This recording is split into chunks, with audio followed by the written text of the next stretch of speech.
내일 모레가 벌써 국내 증시 배당락일입니다. 주가 하락이 예고되는 상황에서 배당을 포기하고 주식을 처분할 것이냐, 아니면 주가 하락을 감수하고라도 배당 수익을 노릴 것이냐 고민하는 투자자분들 많으실 겁니다. 그런데 전문가들은 과거의 사례로 볼 때 대체로 처분보다는 보유가 수익률이 더 높았다고 평가했습니다. 박찬희 기자입니다. 올해 배당을 받기 위한 기한이 단 이틀 남았습니다. 배당을 받으려면 오는 28일 증시 마감까지 주식을 매수해 보유해야 합니다.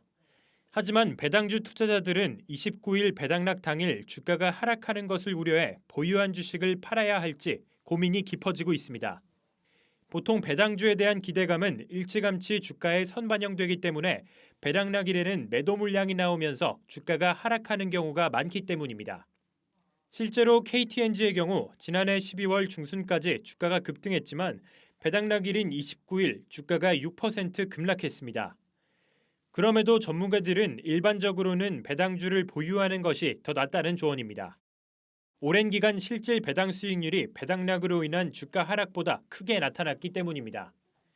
코스피 실질 배당 수익률은 금융위기 이후 평균 1.15%를 기록했고요.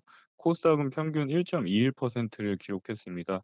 그래서 이 배당락을 감안하더라도 두 시장 모두 배당주를 가지고 가는 것이 유리하다. 이와 관련해 전문가들은 배당을 노리고 배당주를 매수하려면 단순 고배당주보다는 배당 성장주에 관심을 가지라고 조언합니다.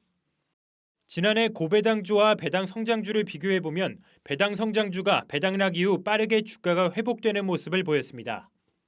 한국투자증권은 배당 수익률이 높을 것으로 예상되는 종목 리스트를 제시했습니다.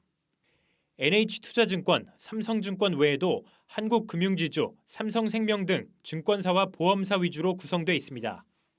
이런 가운데 배당주 투자의 경우 우선주보다는 보통주 투자가 낫다는 분석도 있습니다.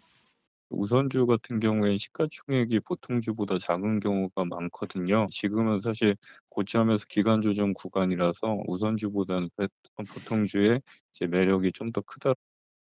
시가총액이 더 높은 우선주보다 보통주 투자가 낫다는 겁니다.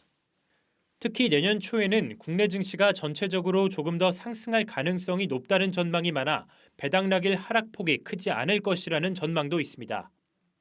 결국 종목별로 차이는 있겠지만 일반적인 배당주, 특히 배당 성장주에 투자한다면 계속 보유하는 것이 더 유리할 수 있다는 설명입니다.